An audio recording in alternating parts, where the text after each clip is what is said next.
आपका free will यानी आपकी खुद की इच्छा शायद से आपके हाथों में है ही नहीं।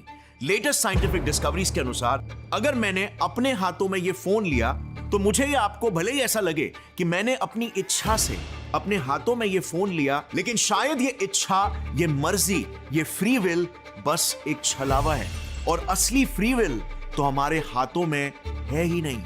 मतलब मैंने अपनी मर्जी से ये हाथ में लिया ही नहीं है। कुछ ऐसा ही दावा कर रहे हैं लेटेस्ट साइंटिफिक डिस्कवरीज। दिमाग चकराने वाली बात है, right? But as you know, scientist बिना कोई सबूत के, बिना प्रूफ के हवा में तीर तो नहीं छोड़ते। तो किन सबूतों के आधार पर वो इतने बड़े दावे कर रहे हैं?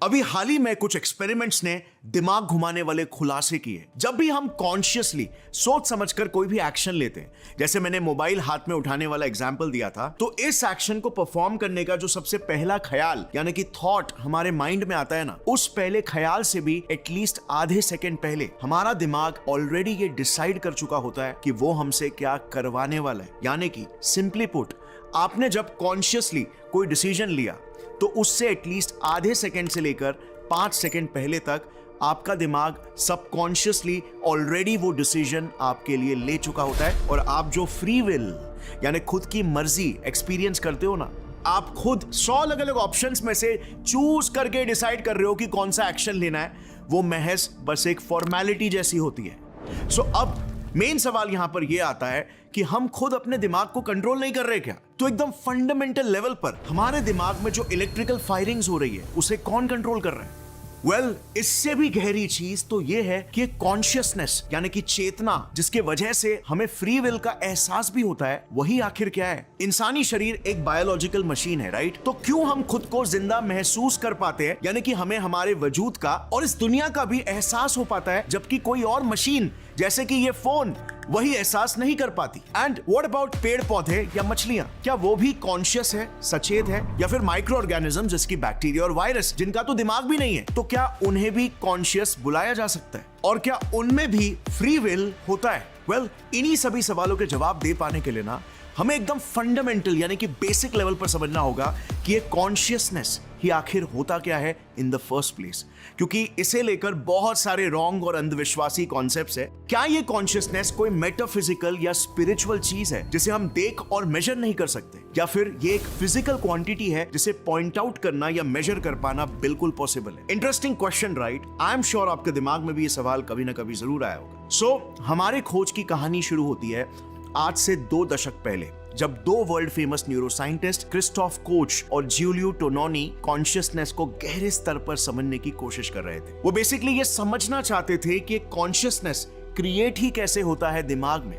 उनके नजरिए में, क्योंकि कॉन्शियसनेस एक एहसास है जो किसी तरह शरीर में क्रिएट हो रहा है, तो इस क्वांटिटी को हम किसी तरह मेजर कर पाने चाहिए। और इसीलिए इन्होंने कॉन्शियसनेस को समझने के लिए एफएमआरआई, पेट स्कैन, ईईजी जैसे अलग अलग ब्रेन स्कैनिंग इक्विपमेंट्स का इस्तेमाल करना शुरू किया दिमागी एक्टिविटीज को मेजर करने के लिए। बेसिकली कॉन्शियसनेस को एक्सप्लेन करने के लिए उन्होंने एक थियरी बनाई थी कॉल्ड इंटीग्रेटेड इंफॉर्मेशन थियरी। जो थियरी एक बहुत ही अजीब प्रेडिक्शन कर रही थी, जिसे वो एक्सपेरिमेंट करके टेस्ट करना चाहते थे। सो इस थियरी के अनुसार हमारी इंद्रियां यानी कि हमारे सेंसरी ऑर्गन्स जितना भी इंफॉर्मेशन अंदर लेते हैं, ब्रेन में उसकी प्रोसेसिंग होने के बाद फाइनल आउटपुट इनिशियली अंदर लिए गए टोटल इनपुट इंफॉर्मेशन से ज्यादा ही होना चाहिए।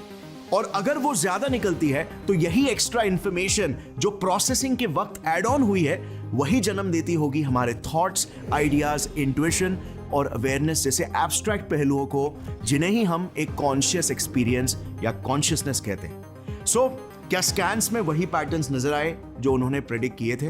वेल, एब्सोल्युटली, वो सही थे। कॉन्शियसनेस को एक तरह से मेजर उन्होंने कर लिया, बट ये तो सिर्फ शुरुआत थी एक बहुत ही इंटरेस्टिंग खोज की। सो उन्होंने बेसिकली ये देखा था कि जब भी वो पार्टिसिपेंट्स को कुछ टास्क दे रहे थे, तो जितनी इंफॉर्मेशन उनके ब्रेन में इनपुट हो रही थी, उसके टोटल अमाउंट से ज्यादा इंफॉर्मेशन ब्रेन में पैदा हो रही थी। और जब उन्होंने देखा कि एक्टिविटी दिमाग के किन किन हिस्सों में ज्यादा हो रही थी, तो पता चला इसमें दिमाग के 4 मेजर हिस्से इन्वॉल्व थे। लॉजिकली सोचने वाला और फ्यूचर विजुलाइज करने वाला प्रीफ्रंटल कॉर्टेक्स, पास्ट में मिले रिवॉर्ड्स और पनिशमेंट से सीखने वाला स्ट्राइएटम, और सेंसरी ऑर्गन से मिली इंफॉर्मेशन और हमारे शरीर की खुद की पोजीशन को साथ मिलाकर सेंस बनाने वाला हिस्सा पैराइटल कॉर्टेक्स और थैलेमस। ये 4 हिस्सों में उन्होंने देखा इंफॉर्मेशन एक्स्ट्रा जनरेट हो रहा है और एक्टिविटी बहुत ज्यादा हो रही है। तो इसका मतलब इन 4 मेजर हिस्सों का जो कॉम्प्लेक्स इंटरप्ले चलता है वही कॉन्शियसनेस यानी कि चेतना और उसके अलग अलग पहलुओं को जन्म देता है इन अ वे। लेकिन सिर्फ ब्रेन में हो रहे इलेक्ट्रिकल एक्टिविटी से तो हम पूरी तरीके से कॉन्शियसनेस को एक्सप्लेन नहीं कर सकते, राइट? आई मीन आप फोन या कंप्यूटर का ही एग्जांपल ले लो, इसमें भी तो डिफरेंट हार्डवेयर्स के बीच में इलेक्ट्रिकल एक्टिविटी और इंफॉर्मेशन ट्रांसफर होता है। बट हम ये तो नहीं कहते ना कि कंप्यूटर कॉन्शियस है। एग्जांपल के तौर पे एक छोटा सा एक्सपेरिमेंट करते हैं। आपकी नजरें स्क्रीन पर रखना और जरा देखना कि उसमें क्या लिखा हुआ है। अब उसे जरा 1-2 सेकेंड तक ऑब्जर्व करना और मुझे बताना कि दिमाग में क्या पिक्चर बनता है। कुछ ऐसा पिक्चर बना होगा, राइट? बट मैंने तो सिर्फ वर्ड ऑक्टोपस ही लिखा था, राइट? तो ऑक्टोपस का ये आइडिया आपके दिमाग में कैसे बना? क्लियरली ऑक्टोपस फिजिकली तो आपके दिमाग में प्रेजेंट नहीं है, राइट? और इवन स्क्रीन पे भी नहीं था। स्क्रीन में तो बस सिर्फ वो रिटन वर्ड था। इस फिक्शनल आइडिया ने आपके दिमाग में जन्म आखिर कैसे लिया? और इसी फिक्शनल आइडिया ने फिर आपके दिमाग में एक सब्जेक्टिव एक्सपीरियंस भी क्रिएट किया। अब इसी तरह एक और एक्सपेरिमेंट करते हैं। अब की बार अपनी आंखें बंद करना जरा और इमेजिन करो कलर रेड। क्या आप रेड कलर को दिमाग में इमेजिन कर पा रहे हो? सब कुछ ब्लैक होते हुए भी आप रेड कलर के आइडिया को अपने दिमाग में क्रिएट कर पा रहे होगे। अब माइंड यू, ये पूरा एक्सपीरियंस सिर्फ और सिर्फ आपके दिमाग में हो रहा है, जबकि ये फिजिकल रियलिटी में है ही नहीं। तो ये सब्जेक्टिव एक्सपीरियंस ही कॉन्शियसनेस है। वो आइडिया अपने शरीर में हो रहे सेंसेशंस का या फिर बाहर दिखे किसी चीज के परसेप्शन का को ही कॉन्शियसनेस कहते हैं। वो आइडिया जो कि इलेक्ट्रिकल एक्टिविटीज हमारे दिमाग में जनरेट कर रही है, ना कि वही इलेक्ट्रिकल एक्टिविटीज खुद। सो क्लियरली ये इंटीग्रेटेड इंफॉर्मेशन थियरी, जो कि कॉन्शियसनेस पर one of the leading scientific theories है, ये भी अनफॉर्चुनेटली कहीं ना कहीं कॉन्शियसनेस को पूरी तरीके से डिफाइन नहीं कर पाती। Consciousness is not only information या electrical activity inside the brain. It is a complete experience, sensations अपने बॉडी में और perceptions बाहर की दुनिया का जो एक जीव महसूस करता है, लिव करता है, जो उसे कॉन्शियस बनाता है। अब एक काफी इंटरेस्टिंग एक्सपेरिमेंट है जिससे आपको कॉन्शियसनेस के विचित्रपन का अंदाजा लगेगा। लेकिन फ्रेंड्स, उस एक्सपेरिमेंट में जाने से पहले आज हम कॉन्शियसनेस को समझने की जो भी कोशिशें कर रहे हैं, वो सारे एक्सपेरिमेंट्स और ऑब्जर्वेशंस में डेटा का बहुत बड़ा रोल है। Data is the true currency today, जिसके बेसिस पे सारे साइंटिफिक इनोवेशंस और मैनेजरियल डिसीजंस तक लिए जा रहे हैं। और इसीलिए आज के युग में डेटा साइंस एक मोस्ट इन डिमांड स्किल है जो आपको इंडस्ट्री रेडी होने में काफी हेल्प कर सकता है। और इसी हाई वैल्यू स्किल को सीखने के लिए आप ओडिन स्कूल का डेटा साइंस का कोर्स कर सकते हो। इसमें आपको सारे एसेंशियल डेटा साइंस टूल्स और टेक्निक्स और लैंग्वेजेस जैसे Python, machine learning, data visualisation के साथ अभी की सबसे पॉपुलर टेक्नोलॉजी जैसे जेनरेटिव एआई के बारे में भी पढ़ाया जाएगा। ये कोर्स इंडस्ट्री प्रोफेशनल्स ने ही डिजाइन किया है और यहाँ के लाइव क्लासेस के इंस्ट्रक्टर्स से आपको रियल टाइम फीडबैक्स और सपोर्ट मिलता है। इनके डेडिकेटेड जॉब पोर्टल पर आपको जॉब रेफरल भी मिलेगा, जहां ओडिन स्कूल आपके तरफ से सैलरी के लिए नेगोशिएट भी करती है। ये आपको आपके रेज्यूमे बिल्डिंग के साथ इंटरव्यू प्रिपरेशन में भी मदद करते हैं और इसीलिए इनके काफी सारे स्टूडेंट्स टॉप कंपनीज में प्लेस भी हुए, जैसे स्विगी, फ्लिपकार्ट और इन्फोसिस। इनके अपकमिंग कोहोर्ट की डेट आपको स्क्रीन पर दिख जाएगी, जिसकी फीस है 75,000 रुपीज प्लस जीएसटी। लेकिन इसमें आपको 10,000 रुपए तक का स्कॉलरशिप भी मिल सकता है और बाकी का पेमेंट आप ईएमआईज में भी कर सकते हो, या इवन आप शुरुआत में बस सिर्फ 40,000 रुपीज प्लस जीएसटी पे कर सकते हो और बाकी की फीस आप जॉब लगने के बाद अपने एनुअल सीटीसी से 10% डिडक्ट करवा सकते हो। So definitely check out Odin school once, link मैंने नीचे डिस्क्रिप्शन में डाल दिया है। और अब लौट आते हैं वापस से हमारे मेन टॉपिक पर। मैं आपको एक ऐसे एक्सपेरिमेंट के बारे में बताने वाला था जिससे आपको कॉन्शियसनेस के विचित्रपन के बारे में एक अंदाजा लगेगा।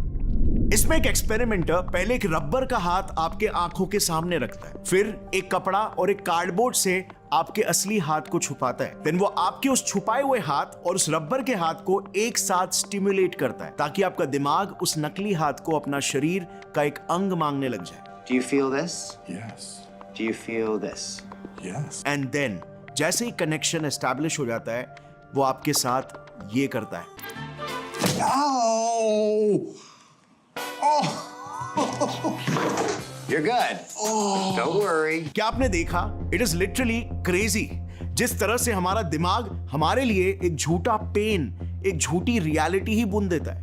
दर्द हमारे शरीर में नहीं है, बस वो हमारे दिमाग में है। Once again, so consciousness is more like an idea, an operating system inside your brain that is being created due to the hardware of your brain. अब आपको तो मेरे बारे में पता ही है, गेट सेट फ्लाई में हम कभी भी जवाब नहीं पता होने से सेटिस्फाइड ही नहीं होते।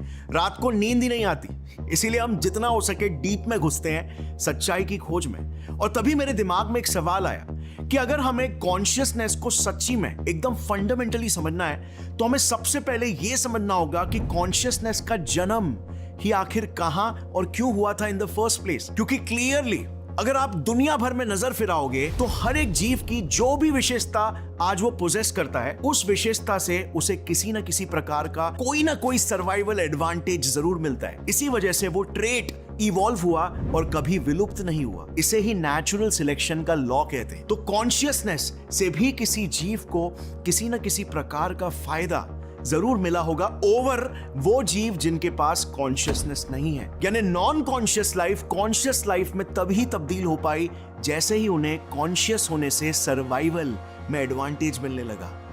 इस गुत्थी को अगर हमने सुलझा दिया ना, तो हम कॉन्शियसनेस का जन्म क्यों हुआ था उसे समझ के हम फंडामेंटली ये समझ पाएंगे कि कॉन्शियसनेस नाम की मिस्टीरियस और यूनिक चीज आखिर है ही क्या इसे साइंस एक्सप्लेन भी कर सकता है या सिर्फ स्पिरिचुअलिटी से ही हम इसे समझ सकते हैं। और इवन ये भी कि क्या सिर्फ हम में ही या फिर वो सूक्ष्म जीवों में भी कॉन्शियसनेस है, और अल्टीमेटली क्या हम जैसे सचेत जीवों में क्या वाकई में वो फ्री विल, वो हमारी खुद की मर्जी भी है क्या, या फिर फ्री विल महज बस सिर्फ एक छलावा है।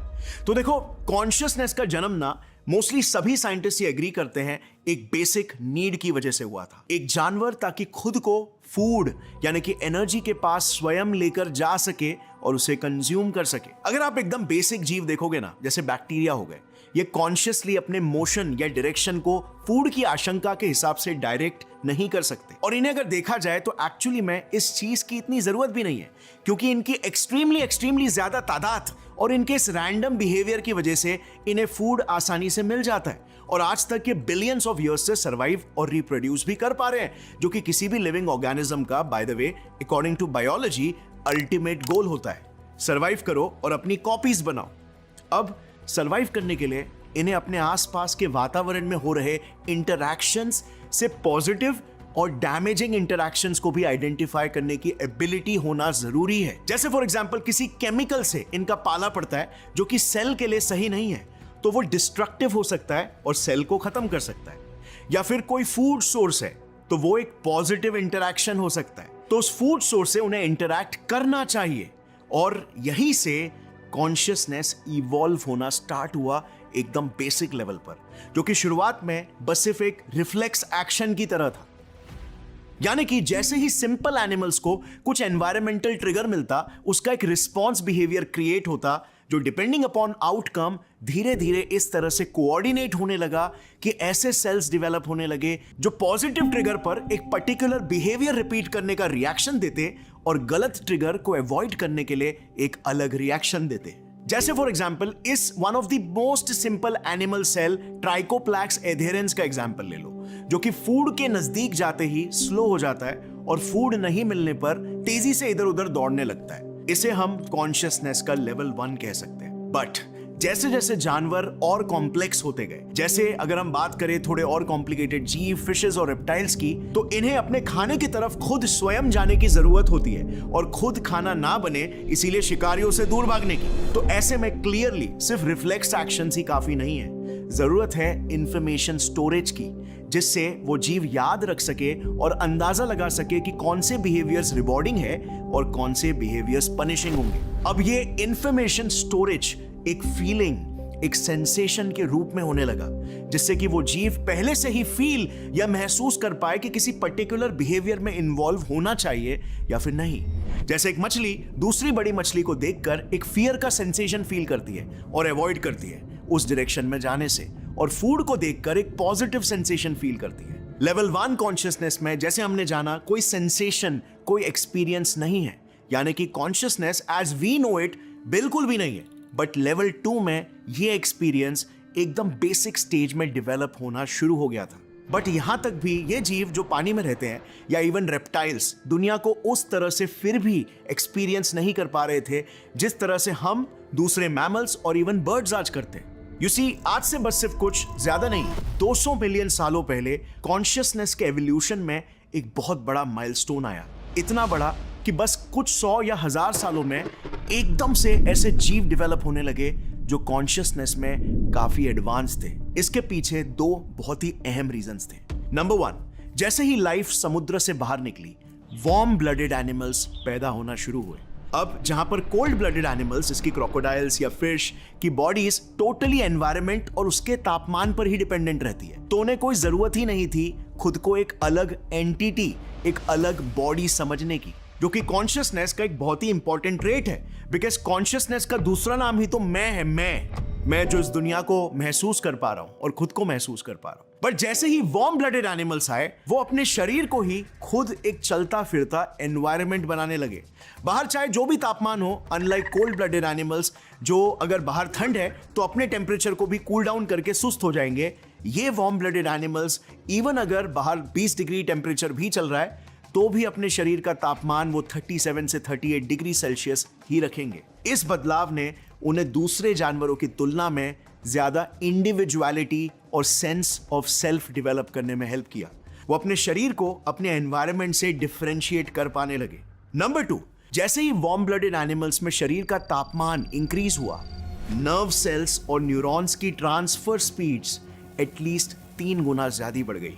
इससे ब्रेन के न्यूरॉन्स में फास्टर फीडबैक लूप्स क्रिएट होने लगे, जो कि फटाफट सारे सेंसरी ऑर्गन से मिले डेटा को प्रोसेस करके वो यूनिक सेंसरी एक्सपीरियंस क्रिएट करने लगा, जिसे आज हम कॉन्शियसनेस कहते हैं। और इसीलिए कॉन्शियसनेस हमारे लिए सिर्फ ब्रेन में वो इंफॉर्मेशन प्रोसेसिंग नहीं है, बल्कि वो पूरा मेंटल एक्सपीरियंस है जो हमारी बायोलॉजी आज सपोर्ट कर पा रही है हमारे करोड़ों सालों के एवोल्यूशन की वजह से। यस, बैक्टीरिया और प्लांट्स भी कॉन्शियस है, बट उनका कॉन्शियसनेस हमारे कॉन्शियसनेस से बहुत ही डिफरेंट है। उनके कॉन्शियसनेस में वो एक्सपीरियंस, वो रंगीन सेंसेशंस और मीनिंग नहीं है जो ज्यादा कॉम्प्लिकेटेड लाइफ में है, और उन्हें शायद हमारे लेवल के कॉन्शियसनेस की जरूरत भी नहीं है अपने सर्वाइवल के लिए। जैसे जैसे ब्रेन और न्यूरल सर्किटरी किसी जीव की कॉम्प्लिकेटेड होती जाती है, उसी के साथ उस जीव के कॉन्शियसनेस का एहसास, वो एक्सपीरियंस, वो मीनिंग, वो सेंसेशंस, वो परसेप्शंस और भी ज्यादा डीपर और रिचर होते जाते हैं। कॉन्शियसनेस न्यूरॉन्स के कलेक्टिव स्टोर डेटा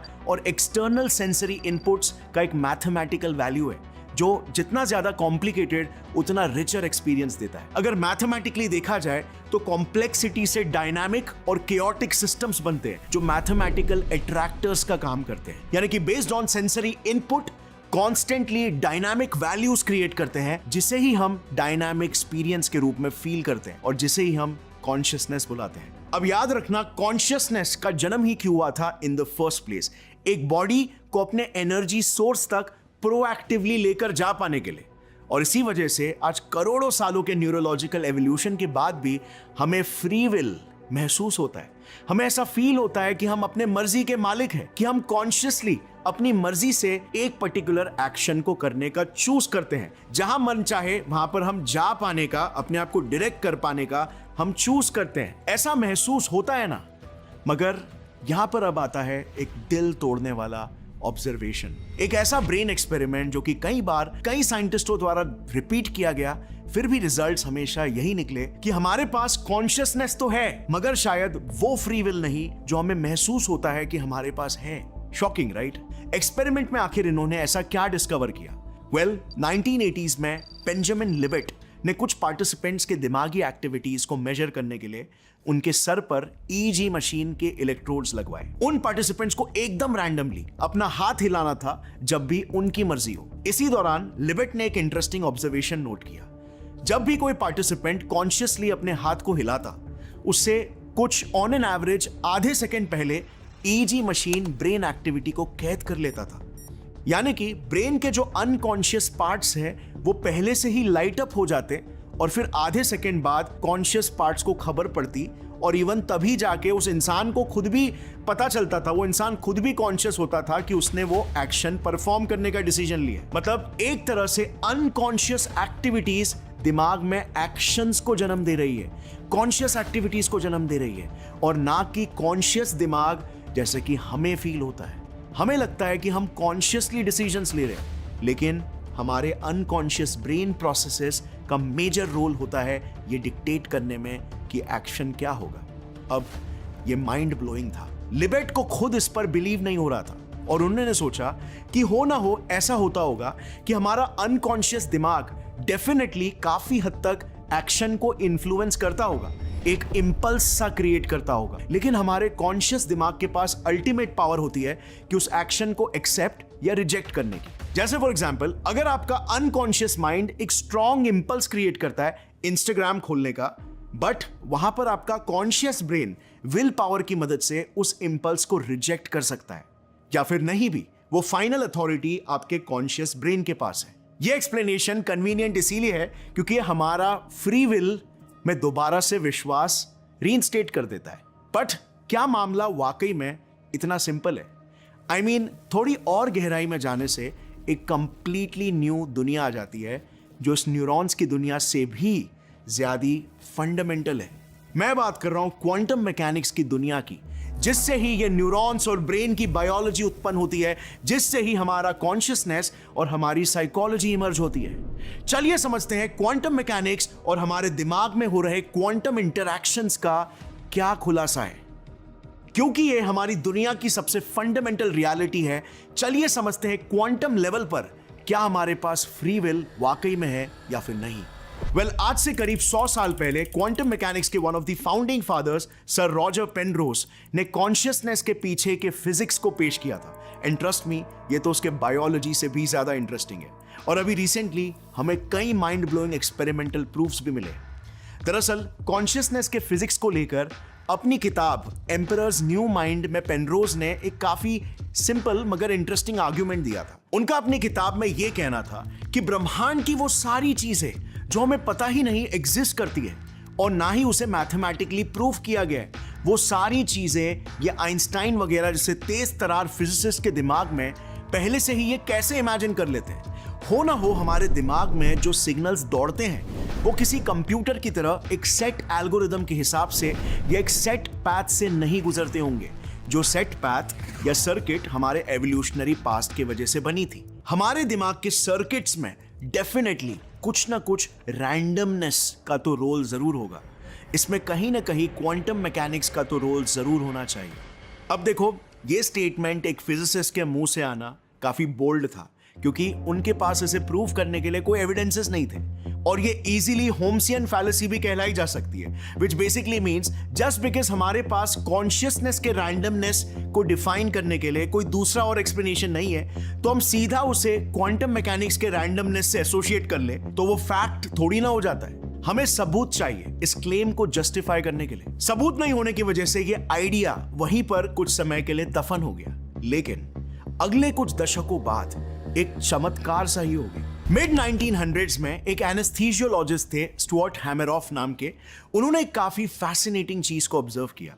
उन्होंने अपने पूरे करियर में यह सीखा था कि जितने भी एनेस्थेटिक्स यानी कि बेहोश करने वाले ड्रग्स होते हैं ना, वो आपके दिमाग के किसी ना किसी केमिकल के साथ इंटरफेयर करते हैं और एग्जैक्टली इसी वजह से इंसान बेहोश होता है। लेकिन फिर उन्होंने ये देखा कि ज़ीनॉन गैस, जो कि एक इनर्ट गैस है, यानी कि एक्सट्रीमली नॉन रिएक्टिव गैस, और ये किसी भी चीज के साथ रिएक्ट नहीं करती, ये ज़ीनॉन गैस भी इंसानों को कुछ हद तक बेहोश कर पाती है। And nobody knew how. This was a mystery. बाद में जाके पता चला वो गैस किसी तरह हमारे न्यूरॉन्स के अंदर मौजूद एक स्पेशल स्ट्रक्चर जो रैंडमली, वंस अगेन रैंडमली बनता है और बिखरता है, उसे इफेक्ट कर रही थी। इस रैंडम स्ट्रक्चर का नाम है माइक्रोट्यूब्यूल्स। अब जिन्हें नहीं पता उन्हें बता दूं, ये माइक्रोट्यूब्यूल्स काफी स्पेशल होते हैं।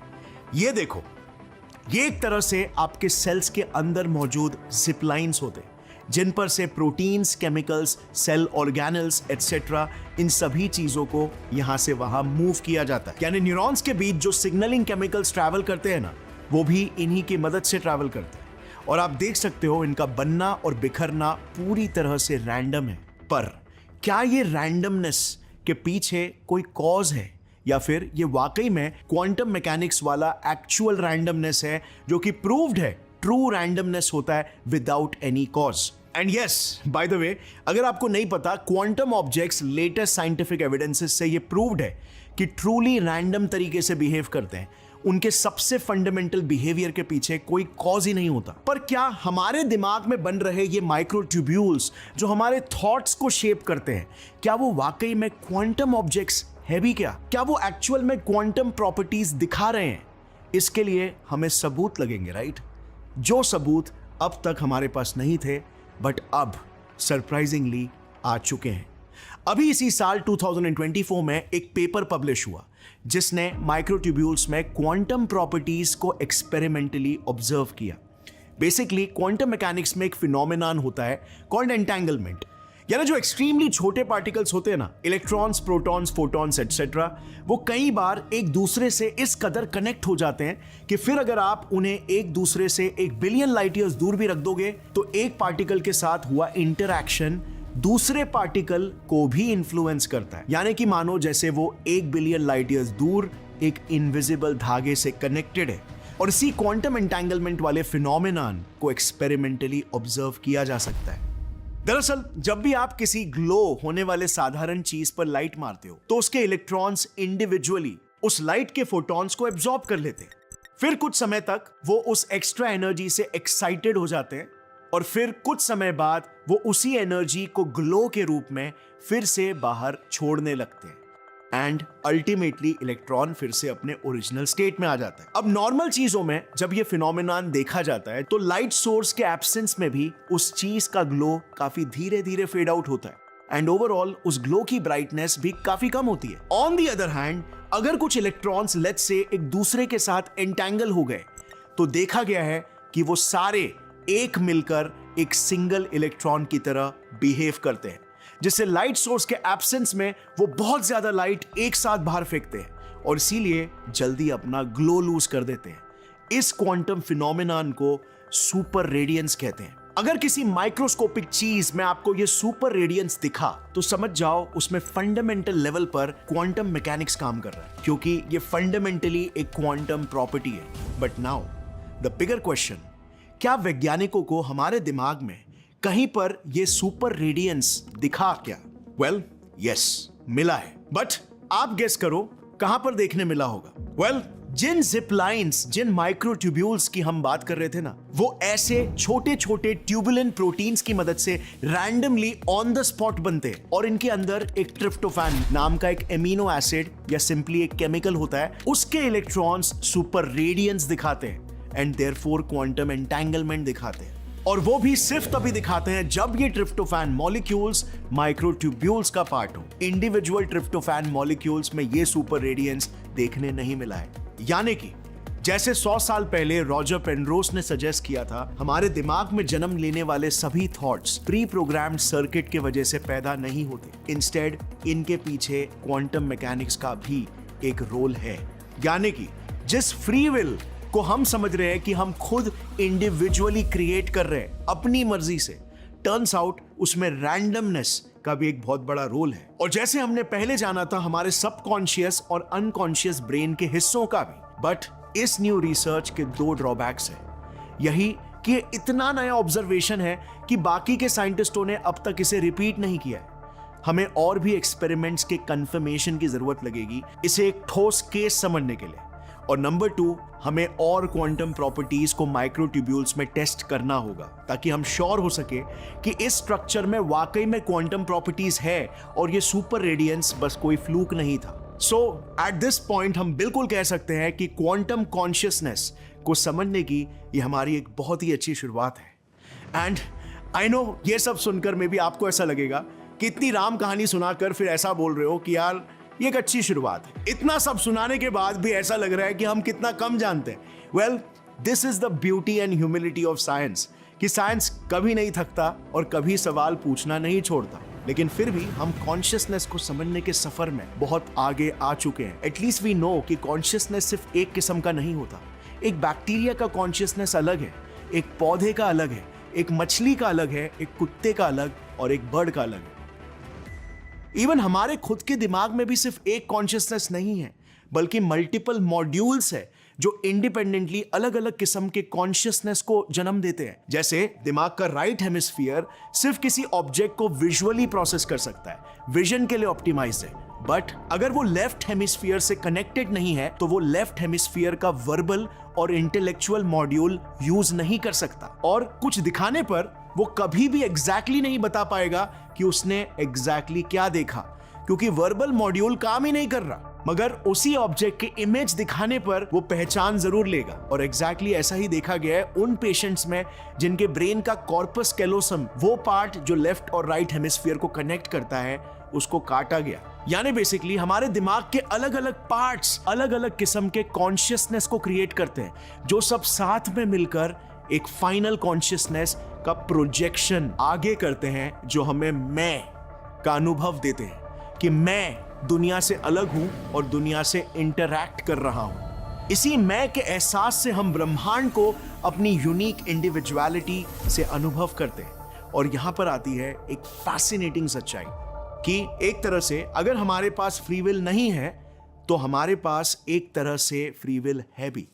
हमें यह बिल्कुल भी नहीं भूलना चाहिए कि हमारा दिमाग न्यूरोप्लास्टिसिटी के भी काबिल है, यानी कि हमारा सबकॉन्शियस हमारे दिमाग को इन्फ्लुएंस जरूर करता है, जैसे कि एक्सपेरिमेंट्स में हमने देखा, मगर हमारे एक्सपीरियंसेस, हमारी लर्निंग्स और हमारा बाहरी एनवायरनमेंट हमारे ब्रेन में न्यूरोप्लास्टिक बदलाव क्रिएट करता है, जो कि फिर जाके हमारे अनकॉन्शियस और सबकॉन्शियस का पार्ट बनते हैं। यह भी साइंटिफिकली प्रूव्ड है, यानी कि हमारा अनकॉन्शियस हमारे कॉन्शियस को इन्फ्लुएंस कर सकता है और हम शेयर विल पावर, बेहतर चॉइसेस इन लाइफ और बेहतर नॉलेज से अपने अनकॉन्शियस और सबकॉन्शियस को भी इन्फ्लुएंस कर सकते हैं, विच इज फैसिनेटिंग इन अ वे। हमारे पास फ्री विल नहीं भी है और है भी, no matter how you'd want to look at it.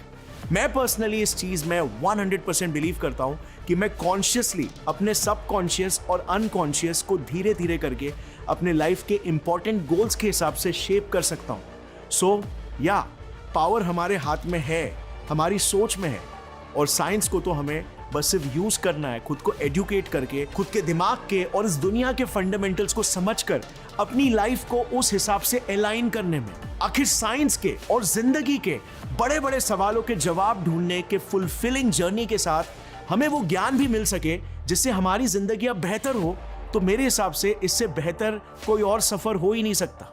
सो उम्मीद है आज के इस वीडियो को देखकर आपको कॉन्शियसनेस का एक साइंटिफिक पर्सपेक्टिव मिल गया।